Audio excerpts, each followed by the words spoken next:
Chapter 1. Never Talk to Strangers. At the hour of the hot spring sunset, two citizens appeared at the patriarch's ponds. One of them, approximately 40 years old, dressed in a gray summer suit, was short, dark-haired, plump, bald, and carried his respectable fedora hat in his hand. His neatly shaved face was adorned with black horn-rimmed glasses of a supernatural size. The other, a broad-shouldered young man with tousled reddish hair, his checkered cap cocked back on his head, was wearing a cowboy shirt, wrinkled white trousers, and black sneakers. The first one was none other than Mikhail Alexandrovich Berlioz, editor of a fat literary journal and chairman of the board of one of the major Moscow literary associations, called Massalit for short, and his young companion was a poet, Ivan Nikolaevich Ponaryov, who wrote under the pseudonym of Homeless. Once in the shade of the barely greening lindens, the riders dashed first thing to a brightly painted stand with the sign, "Beer and soft drinks." Ah yes, note must be made of the first oddity of this dreadful May evening. There was not a single person to be seen, not only by the stand, but also along the whole walk parallel to Malaya Bronaya Street. At that hour, when it seemed no longer possible to breathe, when the sun, having scorched Moscow, was collapsing in a dry haze somewhere beyond the Sadavoy Ring, no one came under the lindens, no one sat on a bench. The walk was empty. "Give us seltzer," Berlioz asked. "There is no seltzer," the woman in the stand said, and for some reason became offended. "Is there beer?" Homeless inquired in a rasping voice. "Beer will be delivered towards the evening," the woman replied. "Then what is there?" asked Berlioz. "Apricot soda, only warm," said the woman. "Well, let's have it. Let's have it." The soda produced an abundance of yellow foam, and the air began to smell of a barber shop. Having finished drinking, the riders immediately started to hiccup, paid, and sat down on a bench face to the pond and back to the Bronaya. Here the second oddity occurred, touching Berlioz alone. He suddenly stopped hiccuping. His heart gave a thump and dropped away somewhere for an instant, then came back, but with a blunt needle logged in it. Besides that, Berlioz was gripped in fear, groundless, yet so strong that he wanted to flee the ponds at once without looking back. Berlioz looked around in anguish, not understanding what had frightened him. He paled, whipped his forehead with a handkerchief, thought, "What's the matter with me? This has never happened before. My heart's acting up. I'm overworked. Maybe it's time to send it all to the devil and go to Kislovodsk." And here the sweltering air thickened before him, and a transparent citizen of the strangest appearance wove against out of it. A peaked jockey's cap on his little head, a short, checkered jacket also made of air. A citizen 7 feet tall but narrow in the shoulders, unbelievably thin and kindly note, with a jeering physiognomy. The life of Berlioz had taken such a course that he was accustomed to extraordinary phenomena. Turning pale still, he Googled his eyes and thought in consternation, "This can't be." But, alas, it was, and the long, see-through citizen was swaying before him to the left and to the right without touching the ground. Here, terror took such possession of Berlioz that he shut his eyes. When he opened them again, he saw that it was over. The phantasm was dissolved. The checkered one had vanished, and with that, the blunt needle had popped out of his heart. "Ha, the devil!" exclaimed the editor. "You know, Ivan, I nearly had heat stroke just now. There was even something like a hallucination." He attempted to smile, but alarm just jumped in his eyes and his hands trembled. However, he gradually calmed down, fanned himself with his handkerchief, and having said rather cheerfully, "Well, and so?" went on with a conversation interrupted by their soda drinking. This conversation was learned afterwards, was about Jesus Christ. The thing was that the editor had commissioned from the poet a long anti-religious poem from the next issue of his journal. Ivan Nikolaevich had written this poem, and in a very short time, but unfortunately, the editor was not at all satisfied with it. Homeless had portrayed the main character of his poem, that is, Jesus, in very dark colors, but nevertheless, the whole poem, in the editor's opinion, had to be written over again. And so the editor was now giving the poet something of a lecture on Jesus, with the aim of underscoring the poet's essential error. It is hard to say what precisely had let Ivan Nikolaevich down, the descriptive powers of his talent or a total unfamiliarity with the question he was writing about. But his Jesus came out, well, completely alive, the one existing Jesus, though, true, a Jesus furnished with all negative features. Now, Berlioz wanted to prove to the poet that the main thing was not how Jesus was, good or bad, but that this same Jesus as a person simply never existed in the world, and all the stories about him were just fiction, the most ordinary mythology. It must be noted that the editor was a well-read man, and his conversation very skillfully pointed to ancient historians. For instance, the famous Philo of Alexandria and the brilliantly educated Flavius Josephus, who never said a word about the existence of Jesus. Displaying a solid erudition, Mikhail Alexandrovich also informed the poet, among other things, that the passage in the 15th book of Tacitus' famous Annals, the 44th chapter where mention is made of the execution of Jesus, was nothing but a latter spurious interpolation. The poet, for whom everything the editor was telling him was new, listened attentively to Mikhail Alexandrovich, fixing his pert green eyes on him, and merely hiccuped from time to time, cursing the apricot soda under his breath. There is not a single religion, Berlioz was saying, in which, as a rule, an immaculate virgin did not give birth to a god. And in just the same way, without inventing anything new, the Christians created their Jesus, who in fact never lived. It's on this that the main emphasis should be placed. Berlioz's high tenor rang out in the desert walk, and as Mikhail Alexandrovich went deeper into the maze, which only a highly educated man can go into without risking a broken neck, the poet learned more and more interesting and useful things about the Egyptian Osiris, a benevolent god and the son of heaven and earth, and about the Phoenician god Tamith, and about Marduk, and even about lesser-known terrible god Huitzilopochtli, once greatly venerated by the Aztecs in Mexico. And just at the moment when Mikhail Alexandrovich was telling the poet about the Aztecs used to fashion figurines of the Huitzilopochtli out of dough, the first man appeared in the walk. Afterwards, when frankly speaking, it was already too late. Various institutions presented reports describing this man. A comparison of them cannot but cause amazement. Thus, the first of them said that the man was short, had gold teeth, and limped on his right leg. The second, that the man was enormously tall, had platinum crowns, and limped on his left leg. The third laconically averred that the man had no distinguishing marks. It must be acknowledged that none of these reports is of any value. First of all, the man described did not limp on any leg, and was neither short or enormous, but simply tall. As for his teeth, he had platinum crowns on the left side and gold on the right. He was wearing an expensive gray suit and imported shoes of a matching color. His gray beret was cocked rakishly over one ear. Under his arm, he carried a stick with a black knob shaped like a poodle's head. He looked to be a little over 40.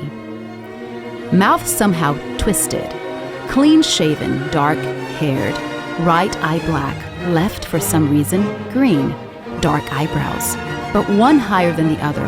In short, a foreigner.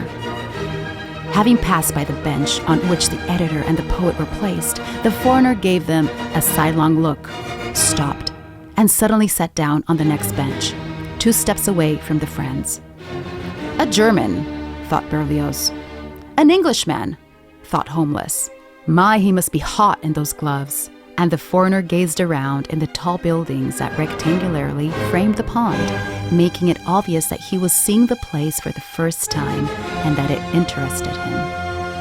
He rested his glance on the upper floors, where the glass dazzlingly reflected the broken-up sun which was forever departing from Mikhail Alexandrovich, then shifted lower down to where the windows were beginning to darken before evening, smiled condescendingly at something, narrowed his eyes, put his hands on the knob and his chin on his hands. For instance, Ivan Berlioz was saying, you portrayed the birth of Jesus, the Son of God, very well and satirically, but the gist of it is that the whole series of the Son of God were born before Jesus, like, say, the Phoenician Adonis, the Phrygian Artis, the Persian Mithras, and, to put it briefly, not one of them was born or ever existed, Jesus included. And what's necessary is that, instead of portraying his birth, or suppose the coming of the Magi, you portray the absurd rumors of their coming. Otherwise, it follows from your story that he really was born. Here Homeless made an attempt to stop his painful hiccuping by holding his breath, which caused him to hiccup more painfully and loudly. And at the same moment, Berlioz interrupted his speech because the foreigner suddenly got up and walked towards the writers. They looked at him in surprise. "Excuse me, please," the approaching man began speaking, with a foreign accent and without distorting the words. "If not being your acquaintance, I allow myself. But the subject of your learned conversation is so interesting that..." Here he politely took off his beret, and the friends had nothing left but to stand up and make their bows. "No, rather a Frenchman," thought Berlioz. "A Pole?" thought Homeless. It must be added that from his first words, the foreigner made a repellent impression on the poet, but Berlioz rather liked him. That is, not liked but, how to put it, was interesting, or whatever. "May I sit down?" the foreigner asked politely, and the friends somehow involuntarily moved apart. The foreigner adroitly sat down between them and at once entered into the conversation. "Unless I heard wrong, you were pleased to say that Jesus never existed?" the foreigner asked, turning his green left eye to Berlioz. "No, you did not hear wrong," Berlioz replied courteously. "That is precisely what I was saying." "Ah, how interesting," exclaimed the foreigner. "What the devil does he want?" thought Homeless, frowning. "And you were agreeing with your interlocutor?" inquired the stranger, turning to Homeless on his right. 100%, confirmed the man, who was fond of whimsical and figurative expressions. "Amazing," exclaimed the uninvited interlocutor, and casting a thievish glance around and muffling his low voice for some reason, he said, "Forgive my importunity, but as I understand, along with everything else, you also do not believe in God?" He made frightened eyes and added, "I swear I won't tell anyone." "No, we don't believe in God," Berlioz replied, smiling slightly at the foreign tourist's fright. "But we can speak of it quite freely." The foreigner sat back on the bench and asked, even with a slight shriek of curiosity, "You are atheists?" "Yes, we're atheists," Berlioz smilingly replied, and Homeless thought, getting angry, "Latched onto us, the foreign goose." "Oh, how lovely!"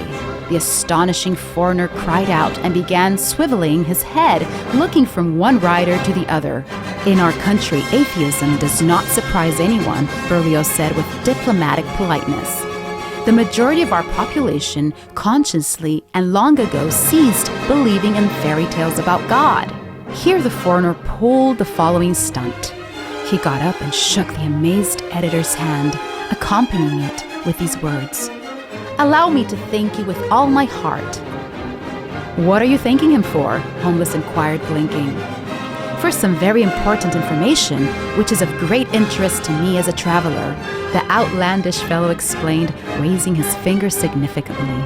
The important information apparently had indeed produced a strong impression on the traveler, because he passed his frightened glance over the buildings, as if afraid of seeing an atheist in every window. No, he's not an Englishman, thought Berlioz, and Holmes thought, where did he pick up his Russian? That's the interesting thing, and frowned again. But allow me to ask you, the foreign visitor spoke after some anxious reflection. What then about the proofs of God's existence, of which, as is known, there are exactly 5? Alas, Berlioz said with regret, not one of these proofs is worth anything, and mankind shelved them long ago. You must agree that in the realm of reason there can be no proof of God's existence. Bravo! Cried the foreigner.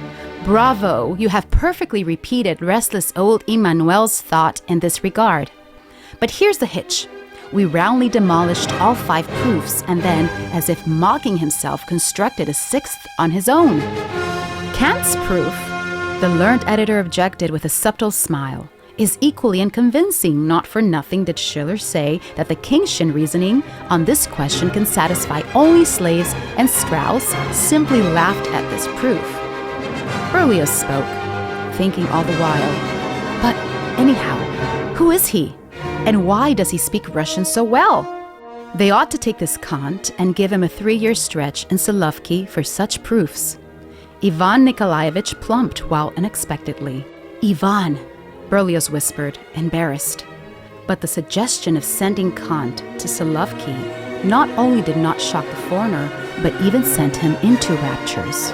Precisely, precisely, he cried. And his green left eye turned to Berlioz flashed. Just the place for him. Didn't I tell him that time at breakfast? As you will, Professor. But what you've thought of doesn't hang together. It's clever, maybe, but mighty unclear. You'll be laughed at. Berlioz goggled his eyes. At breakfast? To Kant? What is this drivel, he thought. But the outlander went on, unembarrassed by Berlioz's amazement, and addressing the poet. Sending him to Solovki is unfeasible for the simple reason that he has been abiding for over 100 years now in places considerably more remote than Solovki, and to extract him from there is in no way possible, I assure you. Too bad, the feisty poet responded. Yes, too bad, the stranger agreed, his eyes flashing, and went on.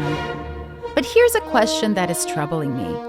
If there is no God, then, one may ask, who governs human life, and in general, the whole order of things on earth? Man governs it himself. Holmes angrily hastened to reply to this admittedly none-too-clear question. Pardon me? The stranger responded gently.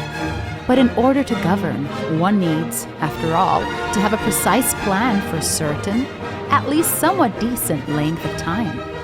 Allow me to ask you then, how man can govern if he's not only deprived of the opportunity of making a plan for at least some ridiculously short period, well, say 1,000 years, but cannot even vouch for his own tomorrow? And in fact, here the stranger turned to Berlioz. Imagine that you, for instance, start governing, giving orders to others and yourself, generally, so to speak, acquire a taste for it, and suddenly you get, lung cancer. Here the foreigner smiled sweetly.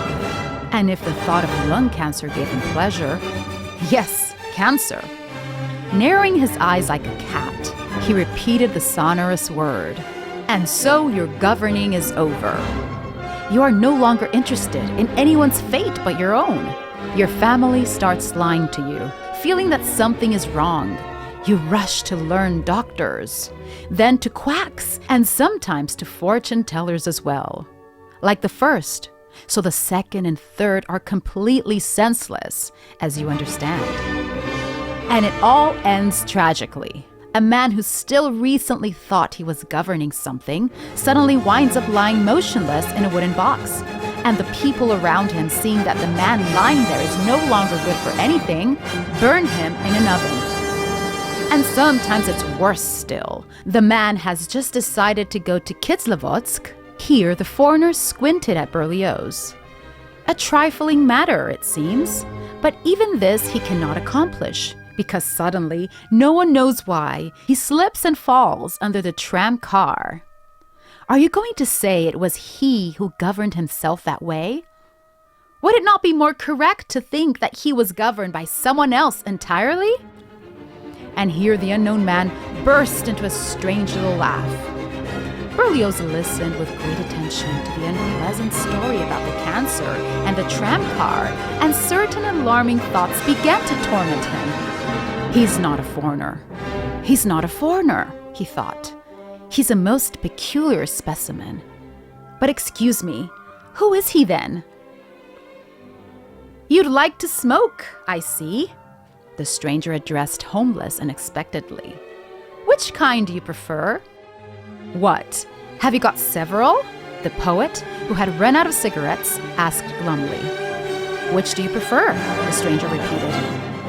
Okay, our brand, Homeless replied spitefully.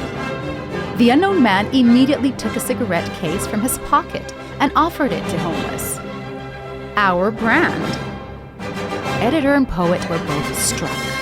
Not so much by our brand precisely turning up in the cigarette case, but as a cigarette case itself. It was of huge size, made of pure gold, and, as it was opened, a diamond triangle flashed white and blue fire on its lid. Here the writers thought differently. Berlioz, no, a foreigner, and Homeless, well, devil take him, The poet and the owner of the cigarette case lit up, but the non-smoker Berlioz declined. I must counter him like this, Berlioz decided. Yes, man is mortal, no one disputes that. But the thing is... However, before he managed to utter these words, the foreigner spoke. Yes, man is mortal, but that would be only half the trouble. The worst of it is that he's sometimes unexpectedly mortal. There's the trick. And generally he's unable to say what he's going to do this same evening. What an absurd way of putting the question, Berlioz thought and objected. Well, there's some exaggeration here. About this same evening, I do know more or less certainly. It goes without saying, if a brick should fall on my head on Branya. No brick, the stranger interrupted imposingly, will ever fall on anyone's head just out of the blue. In this particular case, I assure you, you're not in danger of that at all. You will die a different death. Maybe you know what kind precisely? Berlioz inquired with perfect natural irony, getting drawn into an utterly absurd conversation. And will tell me? Willingly, the unknown man responded. He looked Berlioz up and down as if he were going to make him a suit, muttered through his teeth something like, 2 Mercury in the second house, moon gone, 6 disaster evening, 7. Then announced loudly and joyfully, your head will be cut off.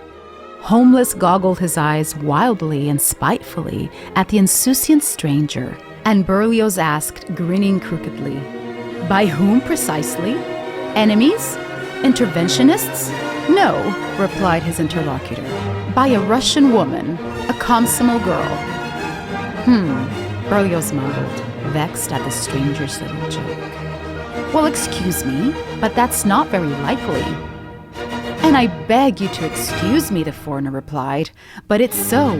Ah, yes, I wanted to ask you, what are you going to do tonight, if it's not a secret? It's not a secret. Right now, I'll stop by my place at Sadovaya, and then at 10 this evening, there will be a meeting at Masalit, and I will chair it. No, that simply cannot be, the foreigner objected firmly. Why not?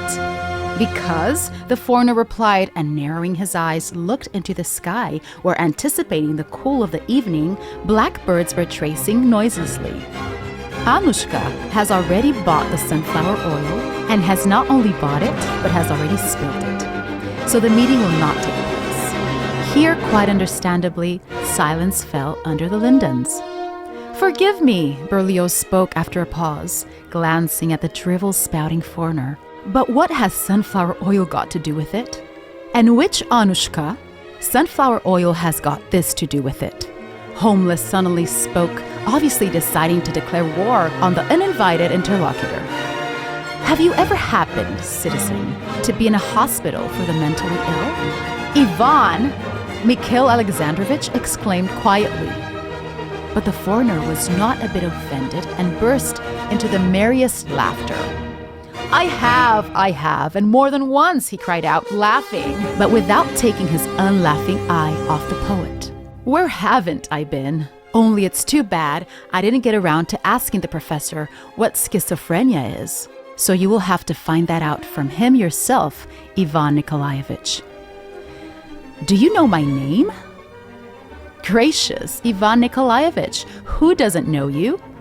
Here the foreigner took out of his pocket the previous day's issue of a literary gazette, and Ivan Nikolaevich saw his own picture on the very first page, and under it his very own verses. But the proof of fame and popularity, which yesterday had delighted the poet, this time did not delight him a bit. Excuse me, he said, and his face darkened. Could you wait one little moment? I want to say a couple of words to my friend. Oh, with pleasure, exclaimed the stranger. It's so nice here under the lindens. And by the way, I'm not in any hurry. Listen here, Misha, the poet whispered, drawing Berlioz aside. He's no foreign tourist. He's a spy, a Russian emigre who has crossed back over. Ask for his papers before he gets away. You think so? Berlioz whispered worriedly and thought, why, he's right. Believe me, the poet rasped on his ear, he's pretending to be a fool in order to find out something or other. Just hear how he speaks Russian. As he spoke, the poet kept glancing sideways to make sure the stranger did not escape. Let's go and detain him, or he'll get away. And the poet pulled Berlioz back to the bench by the arm. The unknown man was not sitting, but was standing near it, holding in his hand some booklet in a dark gray binding, a sturdy envelope made of good paper, and a visiting card. Excuse me for having forgotten, in the heat of our dispute, to introduce myself. Here's my card, my passport, and an invitation to come to Moscow for a consultation, the stranger said weightily, giving both writers a penetrating glance. They were embarrassed. The devil, he heard everything. Berlioz thought, with a polite gesture, indicated that there was no need to show papers. While the foreigner was pushing them at the editor, the poet managed to make out the word professor, printed in foreign type on the card, and the initial letter of the last name, a double V, W. My pleasure, the editor meanwhile muttered in embarrassment, and the foreigner put the papers back in his pocket. Relations were thus restored, and all three sat down on the bench again. You've been invited here as a consultant, Professor? Asked Berlioz. Yes, as a consultant. You're German? Holmes inquired. Tea? The professor repeated, and suddenly fell into thinking. Yes, perhaps I am German, he said. You speak real good Russian, Holmes observed. Oh, I'm generally a polyglot and know a great number of languages, the professor replied. And what is your field? Berlioz inquired. Tam, a specialist in black magic. There he goes, struck in Mikhail Alexandrovich's head. And you've been invited here in that capacity? He asked, stammering. Yes, in that capacity, the professor confirmed and explained. In a state library here, some original manuscripts in the 10th century necromancer Jacques of Audiobook have been found. So it is necessary for me to sort them out. I'm the only specialist in the world. Aha, you're a historian, Berlioz asked with great relief and respect. Tam, a historian, the scholar confirmed, and added with no rhyme or reason. This evening, there will be an interesting story at the Ponds. Once again, editor and poet were extremely surprised, but the professor beckoned them both to him, and when they leaned towards him, whispered, Bear in mind that Jesus did exist.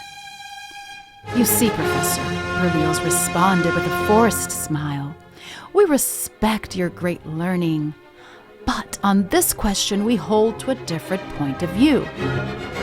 There is no need of any points of view, the strange professor replied. He simply existed, that's all. But there's need for some proof, Berlioz began. There's no need for any proofs, replied the professor. And he began to speak softly, while his accent for some reason disappeared.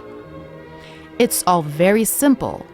In a white cloak and blood-red lining, with the shuffling gait of a cavalryman, early in the morning of the 14th day of the spring month of Nisan. Chapter 2. Pontius Pilate. In a white cloak with blood-red lining, with the shuffling gait of a cavalryman, early in the morning of the 14th day of the spring month of Nisan, there came out to the covered colonnade between the two wings of the palace of Herod the Great, the procurator of Judea, Pontius Pilate. More than anything in the world, the procurator hated the smell of rose oil, and now everything foreboded a bad day, because the smell had been pursuing the procurator since dawn. It seemed to the procurator that the rosy smell exuded from the cypresses and palms in the garden, that the smell of leather trappings and sweat from the convoy was mingled with the cursed rosy flux. From the outbuildings at the back of the palace, where the first cohort of the 12th Lightning Legion, which had come to Jerusalem with the procurator, was quartered, a whiff of smoke reached the colonnade across the upper terrace of the palace, and this slightly acrid smoke, which testified that the century's mess cooks had begun to prepare dinner, was mingled with the same thick, rosy scent. O gods, gods, why do you punish me? Yes, no doubt this is it. This is it again, the invincible, terrible illness. Hemicrania. When half of the head aches, there's no remedy for it, no escape. I'll try not to move my head. On the mosaic floor by the fountain, a chair was already prepared, and the procurator, without looking at anyone, sat in it and reached his hand out to one side. His secretary deferentially played a sheet of parchment in his hand. Unable to suppress a painful grimace, the procurator ran a cursory, sidelong glance over the writing, returned the parchment to the secretary, and said with difficulty, "The accused is from Galilee? Was the case sent to the Tetrarch?" "Yes, procurator," replied the secretary. "And what then?" "He refused to make a decision on the case and sent the Sanhedrin's death sentence to you for confirmation," the secretary explained. The procurator twitched his cheek and said quietly, "Bring in the accused." And at once, 2 legionaries brought a man of about 27 from the garden terrace to the balcony under the columns and stood him before the procurator's chair. The man was dressed in an old and torn light blue chiton. His head was covered by the white cloth with a leather band around the forehead, and his hands were bound behind his back. Under the man's left eye, there was a large bruise. In the corner of his mouth, a cut caked with blood. The man gazed at the procurator with anxious curiosity.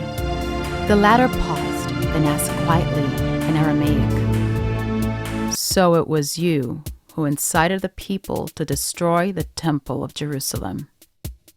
The procurator sat as if made of stone while he spoke, and only his lips moved slightly as he pronounced the words.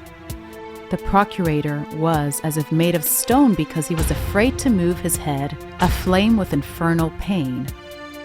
The man with bound hands leaned forward somewhat and began to speak. "Good man, believe me." But the procurator, motionless as before and not raising his voice in the least, straightway interrupted him. "Is it me that you're calling a good man? You are mistaken. It is whispered about me in Jerusalem that I'm a fierce monster, and that is perfectly correct." And he added in the same monotone, "Bring the centurion rat slayer." It seemed to everyone that it became darker on the balcony when the centurion of the 1st century, Mark, nicknamed Rat Slayer, presented himself before the procurator.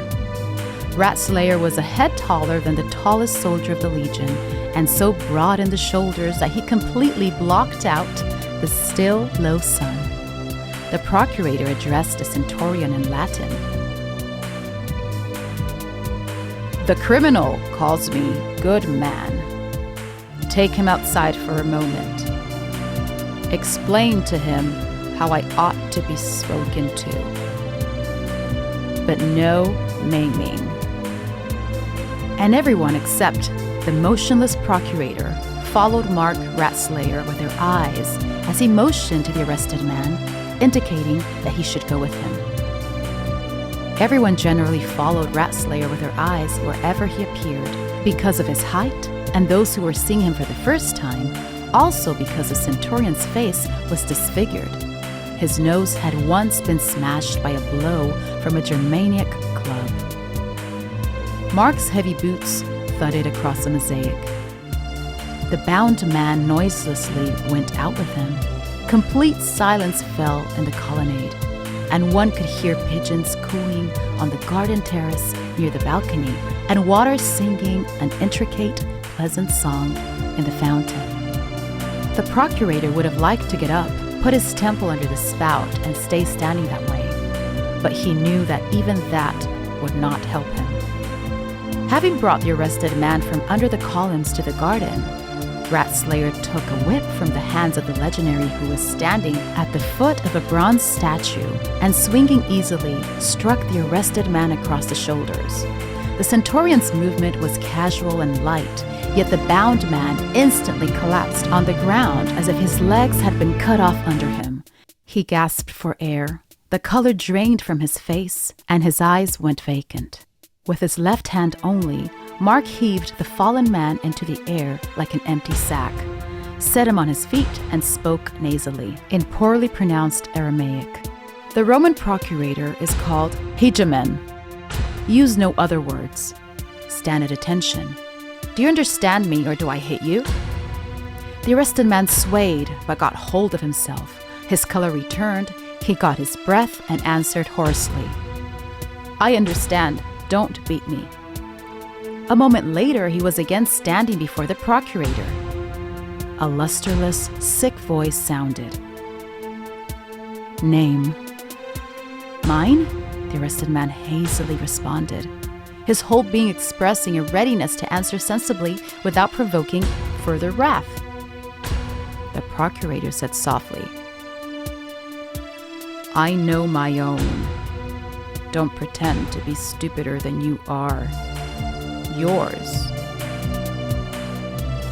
"Yeshua," the prisoner replied promptly. "Any username?" "Hanozri." "Where do you come from?" "The town of Gamala," replied the prisoner, indicating with his head that there, somewhere far off to his right, in the north, was the town of Gamala. "Who are you by blood?" "I don't know exactly," the arrested man replied animatedly. "I don't remember my parents. I was told that my father was a Syrian." "Where is your permanent residence?" "I have no permanent home," the prisoner answered shyly. "I travel from town to town." "That can be put more briefly in a word. A vagrant," the procurator said and asked, "Any family?" "None. I'm alone in the world." "Can you read and write?" "Yes." "Do you know any language besides Aramaic?" "Yes, Greek." A swollen eyelid rose. An eye clouded with suffering fixed the arrested man. The other eye remained shut. Pilate spoke in Greek. "So it was you who was going to destroy the temple building and called on the people to do that. Here the prisoner again became animated. His eyes ceased to show fear, and he spoke in Greek. Never go. Here terror flashed in the prisoner's eye because he had nearly made a slip. Never, Hegemon. Never in my life was I going to destroy the temple building, nor did I incite anyone to such a senseless act. Surprise showed on the face of the secretary, hunched over a low table and writing down the testimony. He raised his head, but immediately bent to the parchment again. All sorts of people gather in this town for the feast. Among them, there are magicians, astrologers, diviners, and murderers. The procurator spoke in monotone. And occasionally, also liars. You, for instance, are a liar. It is written clearly, incited to destroy the temple. People have testified to it. These good people, the prisoner spoke, and hazily adding, Hegemon, went on, haven't any learning and have confused everything I told them. Generally, I'm beginning to be afraid that this confusion may go on for a very long time, and all because he writes down the things I say incorrectly. Silence fell. By now, both sick eyes rested heavily on the prisoner. I repeat to you, but for the last time, stop pretending that you're a madman robber, Pilate said softly and monotonously. There is not much written on your record, but what there is enough to hang you. No, Hegemon, the arrested man said, straining all over in his wish to convince. There's one with a goatskin parchment who follows me and keeps writing all the time. But once I peeked into this parchment and was horrified. I said, decidedly, nothing of what's written there. I implored him, burn your parchment, I beg you. But he tore it out of my hands and ran away. Who is that? Pilate asked squeamishly and touched his temple with his hand. Matthew Levy, the prisoner explained willingly. He used to be a tax collector, and I first met him on the road in Bethphage, where the fig grove juts out at an angle, and I got to talking with him. He treated me hostilely at first and even insulted me. That is, thought he insulted me by calling me a dog. Here the prisoner smiled. I personally see nothing bad about this animal that I should be offended by this word. The secretary stopped writing and stealthily cast a surprised glance, not at the arrested man, but at the procurator. However, after listening to me, he began to soften. Joshua went on, finally threw the money down on the road and said he would go journeying with me. Pilate grinned with one cheek, baring yellow teeth, and said, turning his whole body towards the secretary, O city of Jerusalem, what does one not hear in it? A tax collector, do you hear? Threw money down on the road. Not knowing how to reply to that, the secretary found it necessary to repeat Pilate's smile. He said that henceforth money had become hateful to him. Joshua explained Matthew Levy's strange action and added, and since then, he has been my companion. His teeth still bared, the procurator glanced at the arrested man. Then in the sun, steadily rising over the equestrian statues of the hippodrome, which lay far below to the right, and suddenly, in some sickening anguish, thought that the simplest thing would be to drive this strange robber off the balcony by uttering just 2 words. Hang him. To drive the convoy away as well, to leave the colonnade, to go into the palace, order the room darkened, collapse on the bed, send for cold water, call in a plaintive voice for his dog Banga, and complain to him about the hemicrania. And the thought of poison suddenly flashed temptingly in the procurator's sick head. He gazed with dull eyes at the arrested man and was silent for a time, painfully trying to remember why there stood before him in the pitiless morning sunlight of Jerusalem this prisoner with his face disfigured by beating, and what other utterly unnecessary questions he had to ask him. "Matthew Levy?" the sick man asked in a hoarse voice and closed his eyes. "Yes, Matthew Levy." The high, tormenting voice came to him. "And what was, in any case, that you said about the temple to the crowd in the bazaar?" The responding voice seemed to stab at Pilate's temple, was inexpressibly painful, and this voice was saying, "I said, Hegemon, that the temple of the old faith would fall and a new temple of truth will be built. I said it that way so as to make it more understandable." "And why did you stir up the people in the bazaar, you vagrant, talking about the truth, of which you have no notion? What is truth?"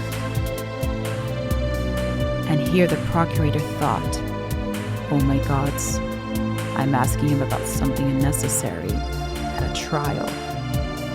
My reason no longer serves me." And again he pictured a cup of dark liquid. "Poison, bring me poison." And again he heard the voice. "The truth is, first of all, that your head aches, and aches so badly that you're having faint-hearted thoughts of death. You're not only unable to speak to me, but it's even hard for you to look at me. And I am now your unwilling torturer, which upsets me. You can't even think about anything and only dream that your dog should come, apparently the only being you're attached to. But your suffering will soon be over. Your headache will go away." The secretary goggled his eyes at the prisoner and stopped writing in mid-word. Pilate raised his tormented eyes to the prisoner and saw that the sun already stood quite high over the hippodrome, that a ray had penetrated the colonnade and was stealing towards Jeshua's worn sandals, and that the man was trying to step out of the sun's way. Here the procurator rose from his chair, clutched his head with his hands, and his yellowish, shaven face expressed dread. But he instantly suppressed it with his will and lowered himself into his chair again. The prisoner meanwhile continued his speech, but the secretary was no longer writing it down, and only stretched his neck like a goose, trying not to let drop a single word. "Well there, it's all over," the arrested man said, glancing benevolently at Pilate. "And I'm extremely glad for it. I'd advise you, Hegemon, to leave the palace for a while and go for a stroll somewhere in the vicinity, say in the gardens on the Mount of Olives. A storm will come." The prisoner turned, narrowing his eyes at the sun. "Later on, towards evening, a stroll will do you much good, and I would be glad to accompany you. Certain new thoughts have occurred to me, which I think you might find interesting, and I'd willingly share them with you, the more so as you give the impression of being a very intelligent man." The secretary turned deathly pale and dropped the scroll on the floor. "The trouble is," the bound man went on, not stopped by anyone, "that you're too closed off and have definitely lost faith in people. You must agree, one can't place all one's affection in a dog. Your life is impoverished, Hegemon." And here the speaker allowed himself to smile. The secretary now thought of only one thing, whether to believe his ears or not. He had to believe. Then he tried to imagine precisely what whimsical form the wrath of the hot-tempered procurator would take at this unheard of impudence from the prisoner. And this the secretary was unable to imagine, though he knew the procurator well. Then came the cracked, hoarse voice of the procurator, who said in Latin, "Unbind his hands." One of the convoy legionaries, wrapped with his spear, handed it to another, went over and took the ropes off the prisoner. The secretary picked up his scroll, having decided to record nothing for now and to be surprised at nothing. Admit, Pilate asked softly in Greek, that you are a great physician? No, procurator, I am not a physician, the prisoner replied, delightedly rubbing a crimped and swollen purple wrist. Squalling deeply, Pilate bored the prisoner with his eyes, and these eyes were no longer dull, but flashed with sparks familiar to all. I didn't ask you, Pilate said. Maybe you also know Latin? Yes, I do, the prisoner replied. Color came to Pilate's yellowish cheeks, and he asked in Latin, How did you know I wanted to call my dog? It's very simple, the prisoner replied in Latin. You were moving your hand in the air, and the prisoner repeated Pilate's gesture, as if you wanted to stroke something, and your lips... Yes, said Pilate. There was silence. Then Pilate asked a question in Greek. And so, you are a physician? No, the prisoner replied animatedly. Believe me, I am not a physician. Very well then, if you want to keep it a secret, do so. It has no direct bearing on the case. So you maintain that you did not incite anyone to destroy, or set fire to, or another way demolish the temple? I repeat, I did not incite anyone to such acts, Hegemon. Do I look like a half-wit? Oh no, you don't look like a half-wit, the procurator replied quietly and smiled some strange smile. Swear then that it wasn't so. By what do you want me to swear? The unbound man asked, very animated. Well, let's say by your life, the procurator replied. It's high time you swore by it, since it's hanging by a hair, I can tell you. You don't think it was you who hung it, Hegemon? The prisoner asked. If so, you are very mistaken. Pilate gave a start and replied through his teeth. It can cut that hair.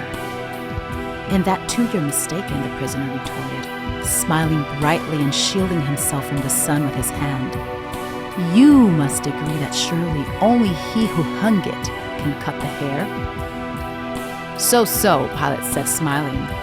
Now I have no doubts that the idle loafers of Jerusalem followed at your heels. I don't know who hung such a tongue on you, but he hung it well. Incidentally, tell me, is it true that you entered Jerusalem by the Susa gate, riding on an ass, accompanied by a crowd of riffraff who shouted greetings to you as some kind of prophet? Here the procurator pointed to the parchment scroll. The prisoner glanced at the procurator in perplexity. I don't even have an ass, Hegemon, he said. I did enter Jerusalem by the Susa gate, but on foot, accompanied only by Matthew Levy, and no one shouted anything to me, because no one in Jerusalem knew me then. Do you happen to know, Pilate continued without taking his eyes off the prisoner, such men as a certain Dismas, another named Justus, and a third named Barraban? I do not know these good people, the prisoner replied. Truly? Truly. And now tell me, why is it that you use the words good people all the time? Do you call everyone that, or what? Everyone, the prisoner replied. There are no evil people in the world. The first I hear of it, Pilate said, grinning, but perhaps I know too little of life. You needn't record any more, he addressed the secretary, who had not recorded anything anyway, and went on talking with the prisoner. You read that in some Greek book? No, I figured it out for myself. And you preach it? Yes. But take, for instance, the centurion Mark, the one known as Rat Slayer. Is he good? Yes, replied the prisoner. True, he's an unhappy man, since the good people disfigured him. He has become cruel and hard. I'd be curious to know who maimed him. I can willingly tell you that, Pilate responded, for I was a witness to it. The good people fell on him like dogs on a bear. There were Germans fastened on his neck, his arms, his legs. The infantry maniple was encircled, and if one flank hadn't been cut by by a cavalry terme, of which I was a commander. You, philosopher, would not have had the chance to speak with the rat slayer. That was in the battle of Indistiviso, in the Valley of the Virgins. If I could speak with him, the prisoner suddenly said musingly.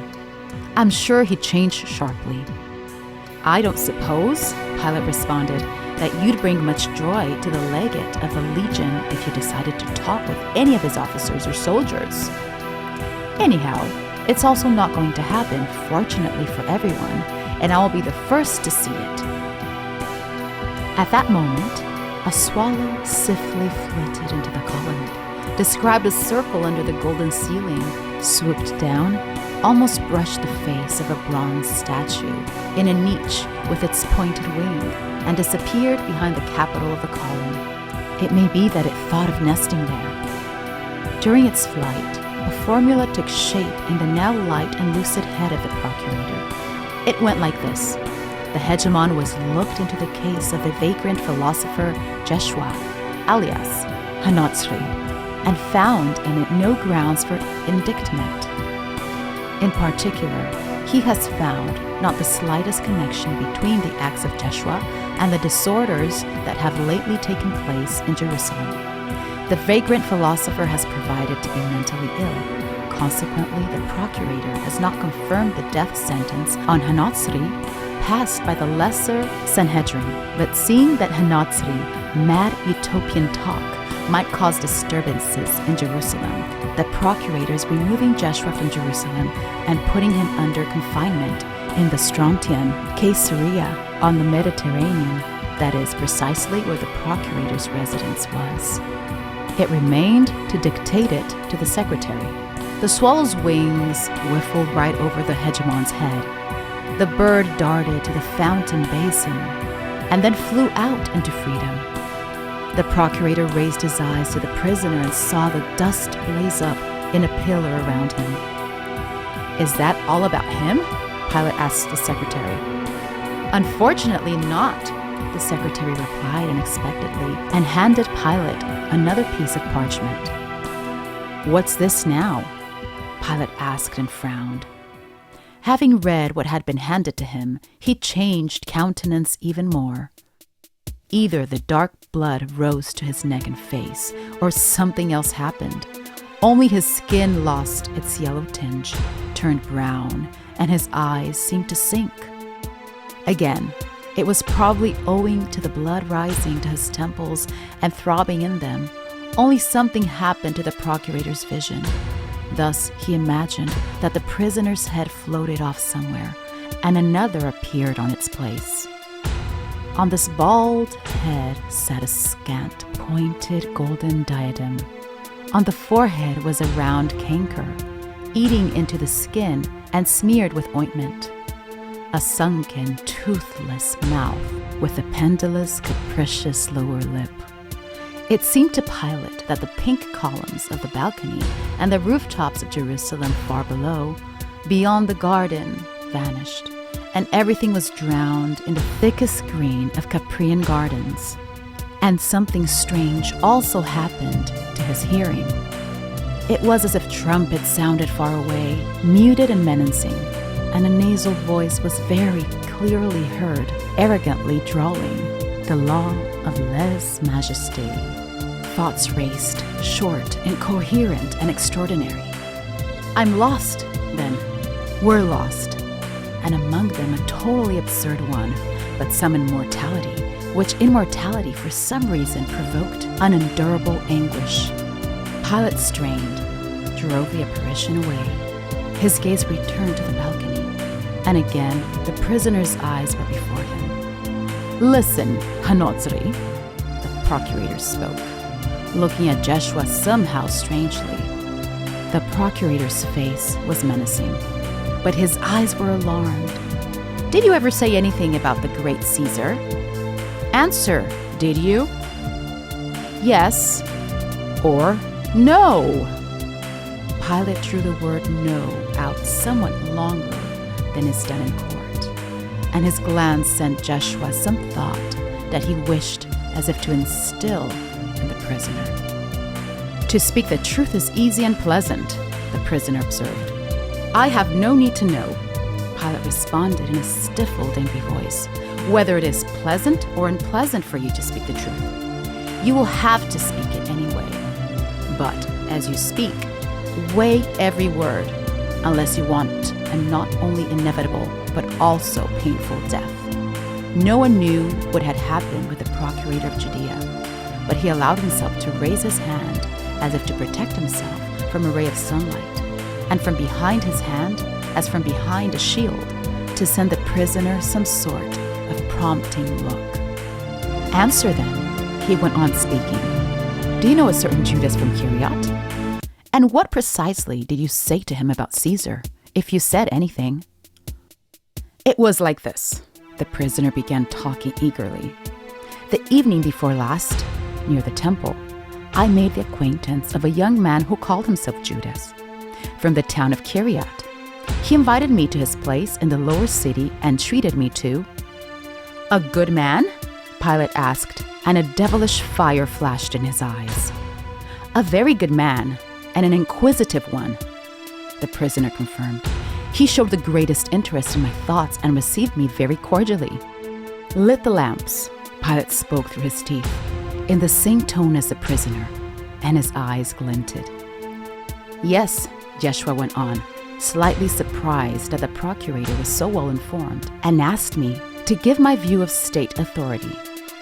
He was extremely interested in this question. And what did you say? Asked Pilate. Or are you going to rely that you've forgotten what you said? But there was already hopelessness in Pilate's tone.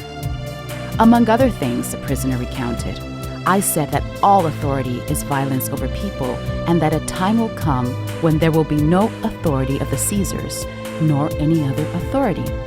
Men will pass into the kingdom of truth and justice, where generally there will be no need for any authority. Go on. I didn't go on, said the prisoner. Here men ran in, bound me, and took me away to prison.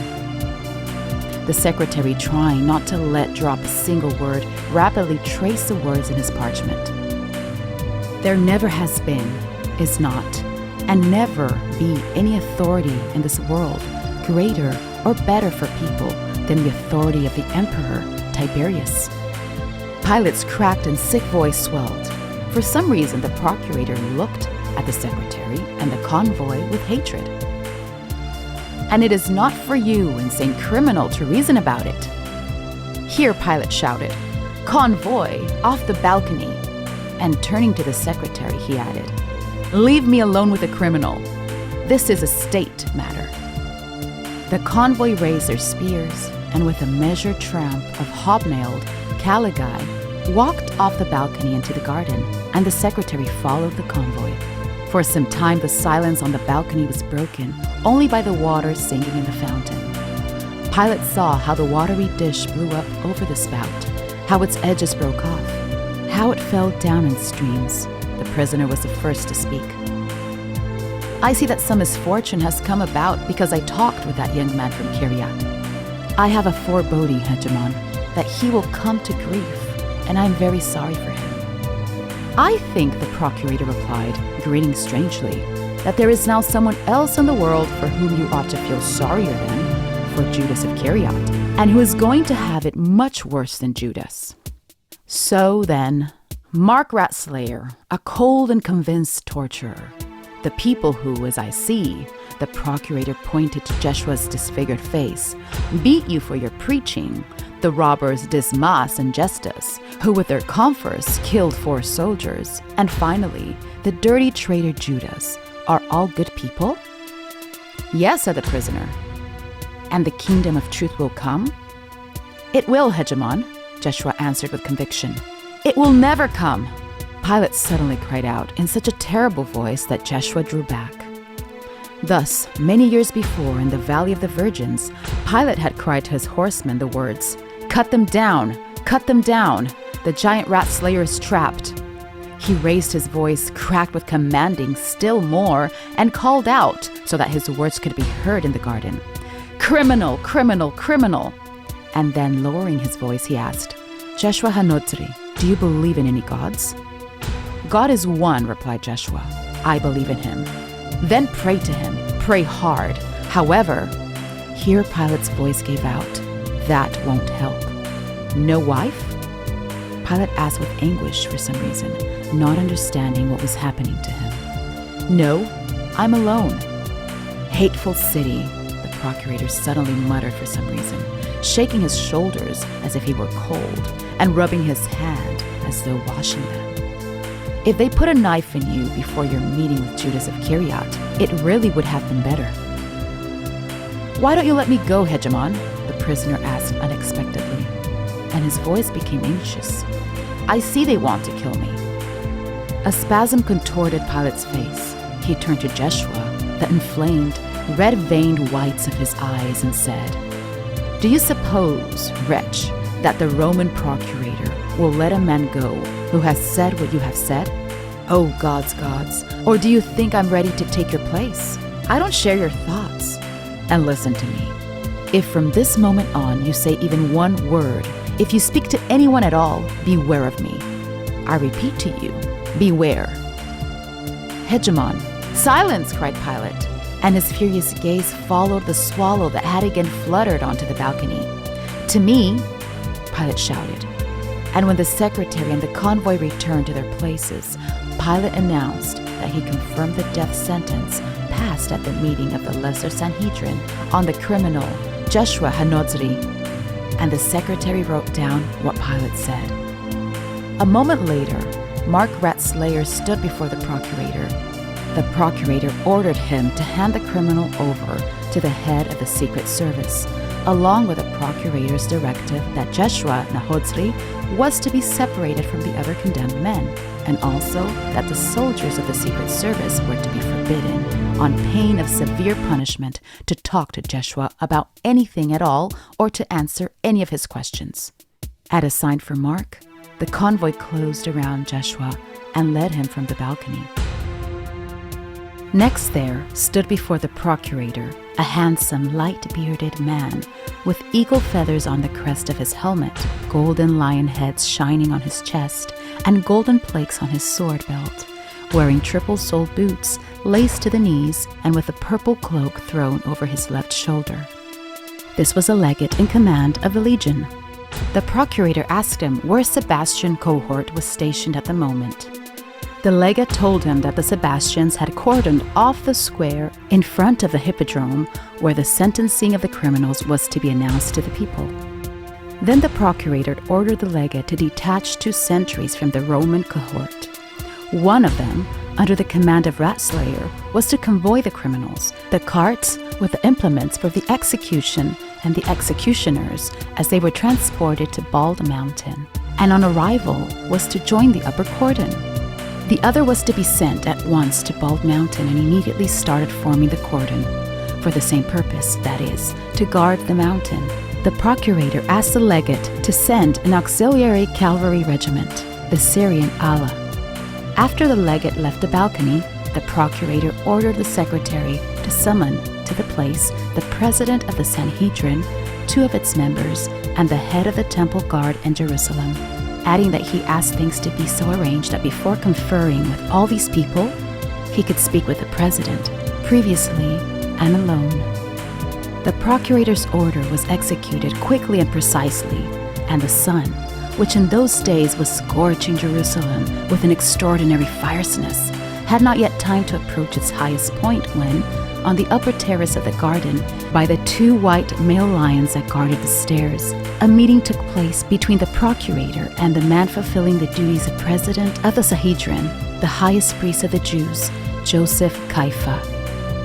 It was quiet in the garden, but when he came out from under the colonnade to the sun-drenched upper level of the garden with its palm trees on monstrous elephant legs, from which there spread before the procurator the whole of hateful Jerusalem, with its hanging bridges, fortresses, and above all, that utterly indescribable heap of marble with gold dragon scales for a roof. The temple of Jerusalem, the procurator's sharp ear caught far below.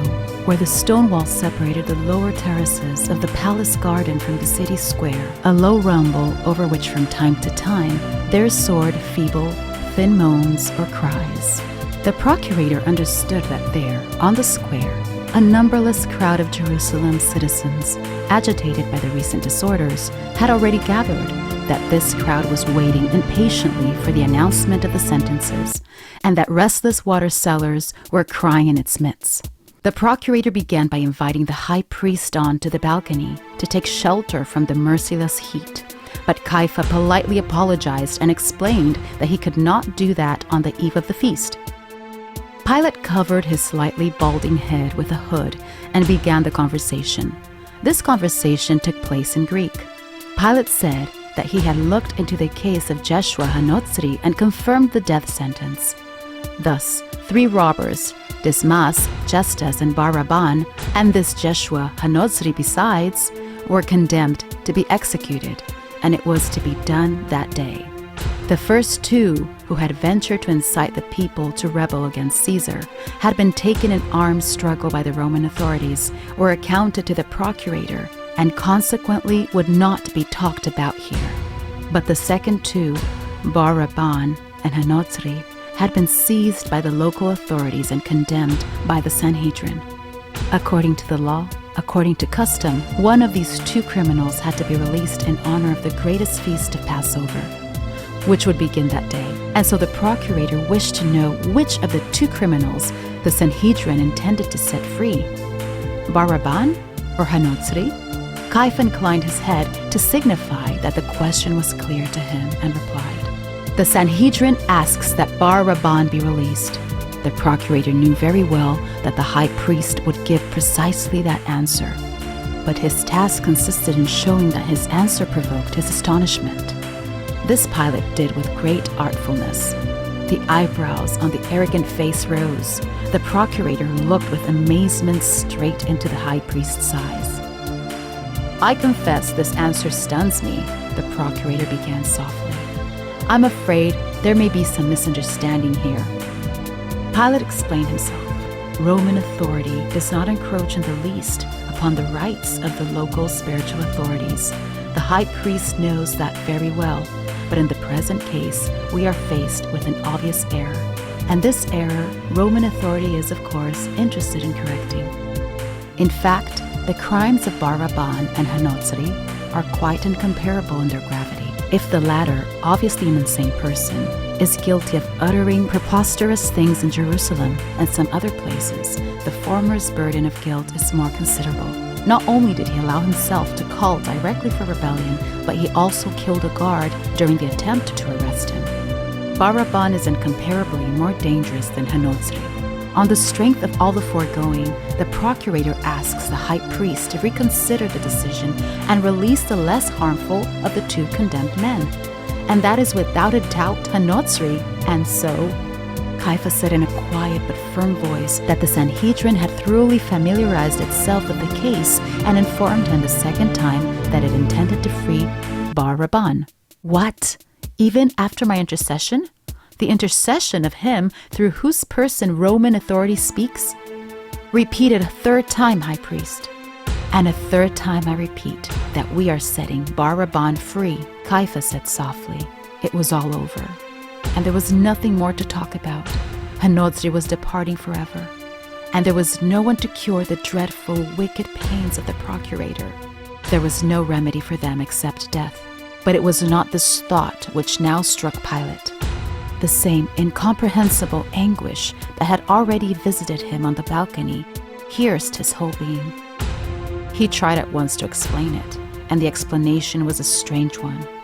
It seemed vaguely to the procurator that there was something he had not finished saying to the condemned man, and perhaps something he had not finished hearing.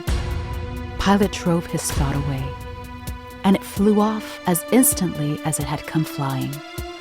It flew off, and the anguish remained unexplained, for it could not be well explained by another brief thought that flashed like lightning and at once went out. Immortality. Immortality has come. Whose immortality has come? And the procurator did not understand.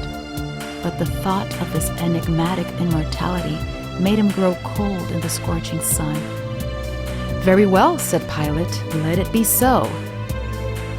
Here he turned, gazed around at the world visible to him, and was surprised at the change that had taken place. The bush laden with roses had vanished. Vanished were the cypresses bordering the upper terrace, and the pomegranate tree, and the white statue amidst the greenery, and the greenery itself.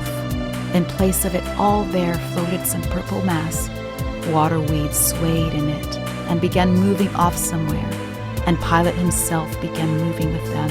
He was carried along now, smothered and burned by the most terrible wrath, the wrath of impotence.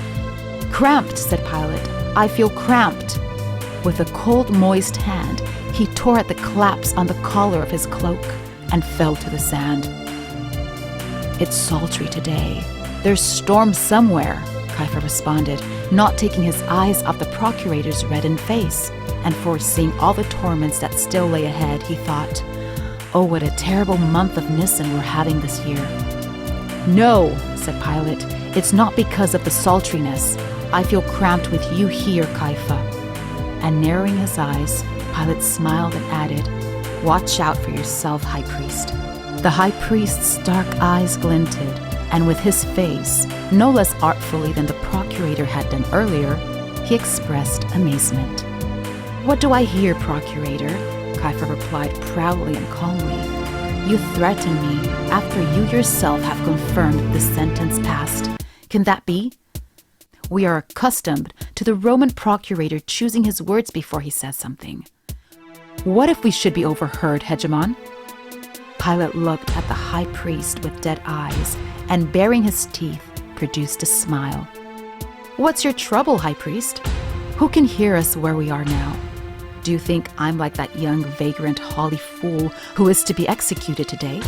Am I a boy, Caiaphas? I know what I say and where I say it. There's a cordon around the garden, a cordon around the palace, so that a mouse couldn't get through any crack.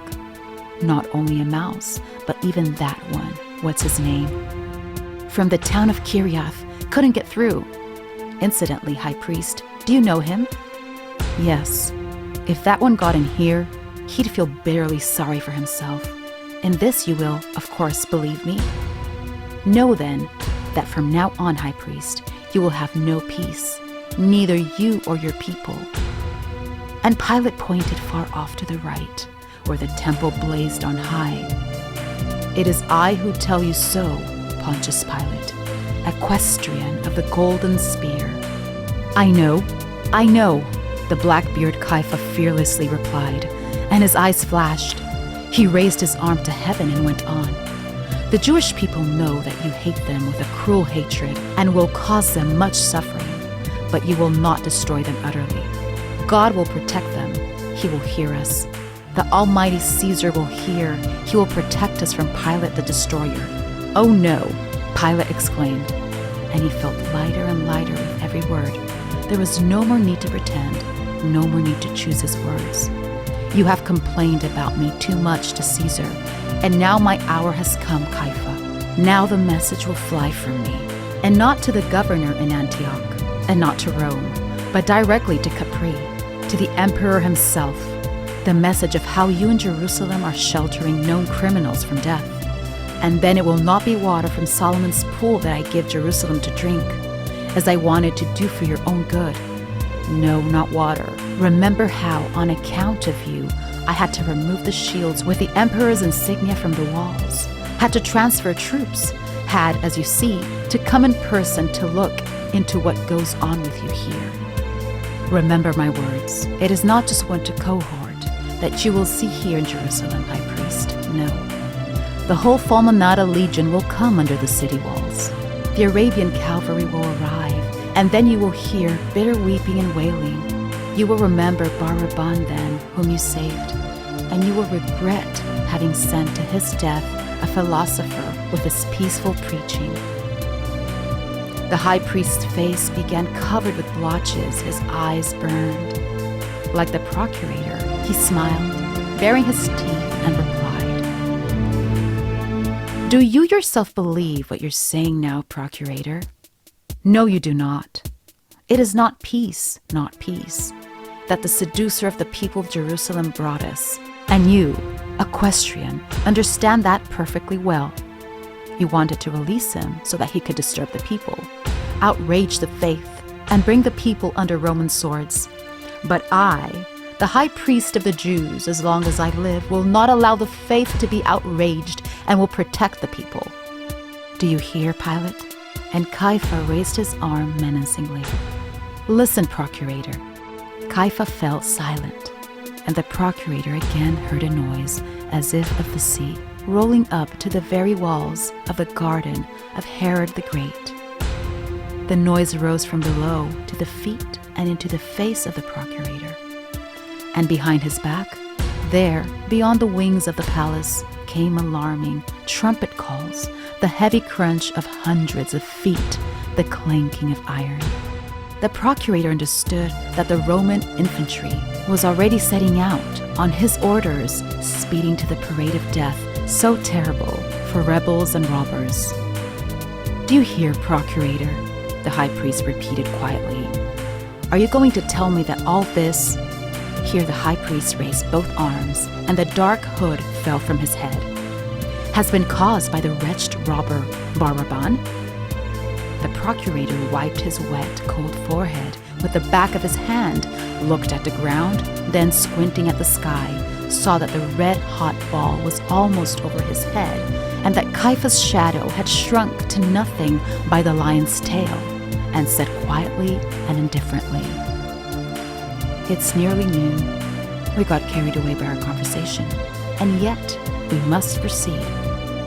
Having apologized in refined terms before the high priest, he invited him to sit down on a bench in the shade of a magnolia and wait until he summoned the other persons needed for the last brief conference and gave one more instruction connected with the execution. Caiaphas bowed politely, placing his hand on his heart, and stayed in the garden while Pilate returned to the balcony. There he told the secretary, who had been waiting for him, to invite to the garden the legate of the legion and the tribune of the cohort, as well as the 2 members of the Sanhedrin and the head of the temple guard, who had been awaiting his summons on the lower garden terrace, in a round gazebo with a fountain.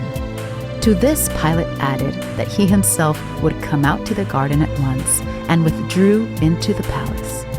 While the secretary was gathering the conference, the Procurator met in a room, shielded from the sun by dark curtains, with a certain man, whose face was half covered by a hood, though he could not have been bothered by the sun's ray in his room.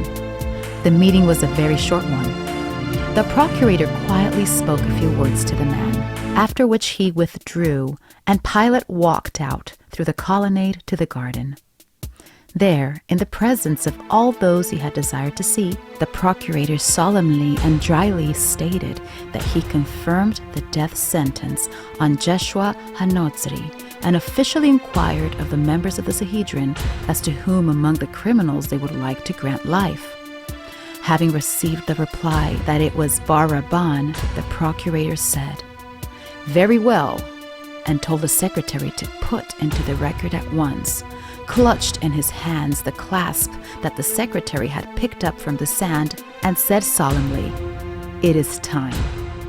Here all those present started down the wide marble stairway between the walls of roses that exuded a stupefying aroma, descending lower and lower towards the palace wall, to the gates opening on the big, smoothly paved square, at the end of which could be seen the columns and statues of the Jerusalem Stadium. As soon as the group entered the square from the garden and mounted the spacious stone platform that dominated the square, Pilate, looking around through narrow eyelids, assessed the situation. The space he had just traversed, that is, the space from the palace wall to the platform, was empty. But before him, Pilate could no longer see the square. It had been swallowed up by the crowd, which would have poured over the platform and the cleared space as well, had it not been kept by bay by a triple row of Sebastian soldiers to the left, of Pilate and soldiers of the auxiliary Ituraean cohort to his right. And so Pilate mounted the platform, mechanically clutching the useless clasp in his fist and squinting his eyes. The procurator was squinting not because the sun burned his eyes, no. For some reason, he did not want to see the group of condemned men, who, he knew perfectly well, were now being brought onto the platform behind him. As soon as a white cloak with crimson linen appeared high up on the stone cliff over the verge of the human sea, the unseen Pilate was struck in the ears by a wave of sound. Ha! Ah! Ah! It started mutedly, arising somewhere far away by the hippodrome, and having held out for a few seconds, began to subside. They've seen me, the procurator thought. The wave had not reached its lowest point before it started swelling again unexpectedly, and swaying, rose higher than the first. And as foam boils up in the billows of the sea, so a whistling boiled up on the second wave, and, separate, distinguishable from the thunder, the wails of women. They've been led on to the platform, thought Pilate. And the wails mean that several women got crushed as the crowd surged forward. He waited for some time, knowing that no power could silence the crowd before it exhaled all that was pent up in it and fell silent of itself. And when this moment came, the procurator threw up his right arm, and the last noise was blown away from the crowd. Then Pilate drew into his breast as much as a hot air as he could and shouted, and his cracked voice carried over thousands of heads. "In the name of the Emperor, Caesar!" Here his ears were struck several times by a clipped iron shout. The cohorts of soldiers raised high their spears and standards and shouted out terribly, "Long live Caesar!" Pilate lifted his face and thrust it straight into the sun. Green fire flared up behind his eyelids. His brain took flame from it, and hoarse Aramaic words went flying over the crowd. 4 criminals arrested in Jerusalem for murder, incitement to rebellion, and outrages against the laws and the faith have been sentenced to a shameful execution by hanging on posts. And this execution will presently be carried out on Bald Mountain. The names of the criminals are Dismas, Gestas, Baraban, and Hanozri. Here they stand before you. Pilate pointed to his right, not seeing any criminals, but knowing they were there, in place where they ought to be. The crowd responded with a long rumble, as if of surprise and relief. When it died down, Pilate continued, "But only 3 of them will be executed for, in accordance with law and custom, in honor of the feast of Passover, to one of the condemned, as chosen by the lesser Sanhedrin and confirmed by Roman authority, the magnanimous Emperor Caesar will return his contemptible life." Pilate cried out the words and at the same time listened as a rumble was replaced by a great silence. Not a sigh, not a rustle reached his ear now, and there was even a moment when it seemed to Pilate that everything around him had vanished altogether. The hated city died, and he alone is standing there, scorched by the sheer rays, his face set against the sky. Pilate held the silence a little longer, and then began to cry out, "The name of the one who will now be set free before you is..." He made one more pause, holding back the name, making sure he had said all, because he knew that the dead city would resurrect once the name of the lucky man was spoken, and no further words would be heard. "All?" Pilate whispered soundlessly to himself. "All." The name. And rolling the letter R over the silent city, he cried, "Bar Rabban, Here it seemed to him that the sun, clanging, burst over him and flooded his ears with fire. This fire raged with roars, shrieks, wails, guffaws, and whistles. Pilate turned and walked back across the platform to the stairs, looking at nothing except the multicolored squares of the flooring under his feet, so as not to trip. He knew that behind his back, the platform was being showered with bronze coins, dates, that people in the howling mob were climbing on shoulders, crushing each other to see the miracle with their own eyes. How a man already in the grip of death escaped that grip. How the legionaries take the ropes off him, involuntarily causing him burning pain in his arms, dislocated during his interrogation. How he, wincing and groaning, nevertheless smiles a senseless, crazed smile. He knew that at the same time the convoy was already leading the 3 men with bound arms to the side stairs, so as to take them to the road going west from the city towards Bald Mountain. Only when he was off the platform, to the rear of it, did Pilate open his eyes, knowing that he was now safe. He could no longer see the condemned men. Mingled with the walls of the quieting crowd, yet distinguishable from them, were the piercing cries of heralds repeating, some in Aramaic, others in Greek, all that the procurator had cried out from the platform. Besides that, there came to his ears the tapping, clattering, and approaching thud of hoofs, and a trumpet calling out something brief and merry. These sounds were answered by the drilling whistles of boys on the roofs of houses along the street that led from the bazaar to the Hippodrome Square, and by cries of, "Look out!" A soldier, standing alone in the cleared space of the square with a standard in his hand, waved it anxiously, and then the procurator, the legate of the legion, the secretary, and the convoy stopped. A cavalry ala, at an ever-lengthening trot, flew out into the square, so as to cross it at one side, bypassing the mass of people, and ride down the lane under a stone wall covered with creeping vines, taking the shortest route to Bald Mountain. At a flying trot, small as a boy, dark as a mulatto, the commander of the ala, a Syrian, coming abreast of Pilate, shouted something in a high voice and snatched his sword from its sheath. The angry, sweating black horse shied and reared. Thrusting his sword back into its sheath, the commander struck the horse's neck with a crop, brought him down, and rode off into the lane, breaking into a gallop.